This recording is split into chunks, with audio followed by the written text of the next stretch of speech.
On her first day as a part-time tutor, the girl was humiliated by a rich girl, just because they wore the same style of clothes. After mocking her, she even called on her friends to boycott the class. The father just walked in and saw a pair of worn-out shoes at the door, so he directly used a fork to pick up the shoes, and grumbling, asked the butler whose shoes these were. Learning they belonged to the tutor, he ordered the butler to throw them away immediately. Just then the girl came out of her room. She carefully took her shoes and turned to leave. The man was now even more furious. Not only did he lose his temper, he also kicked the slippers the girl had worn far away, and gave the order to throw away everything the girl had contaminated. The bathroom was to be cleaned again. The wife tried to stop him, but he just walked away. She immediately caught up with the girl, apologized to her in person on behalf of the family, and told her she could come to her anytime if she needed anything. Seeing the kind lady, half of the girl's resentment disappeared. The reason she had to keep this part-time job was because her only loyal dog had gotten sick, and she urgently needed money for surgery, but she had no idea that this very job would be her downfall.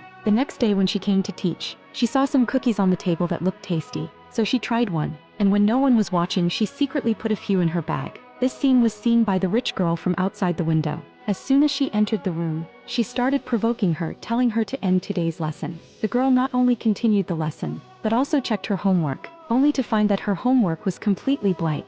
She questioned her top student image, hoping to motivate her, but this angered the rich girl. She lost it on the spot, and forcibly pushed her out of her room. To get revenge, she picked up her limited edition keychain, and when the girl wasn't looking, stuffed it into her bag. As soon as the girl went downstairs, she chased after her, and falsely accused her of being a thief.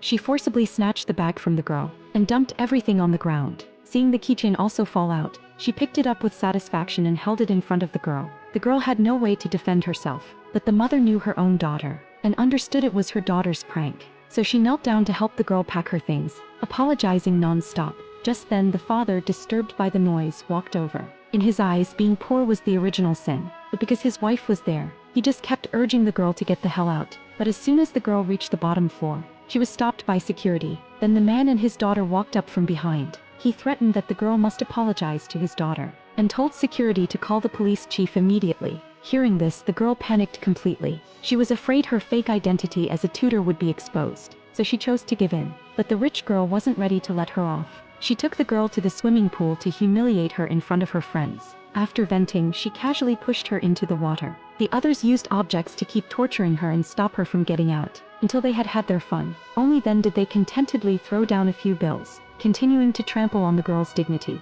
At that moment, the girl's gaze became unusually determined, because just before she went to give the lesson, she accidentally ran into the rich girl's father on a date with his mistress. Out of curiosity, she took out her phone and recorded everything.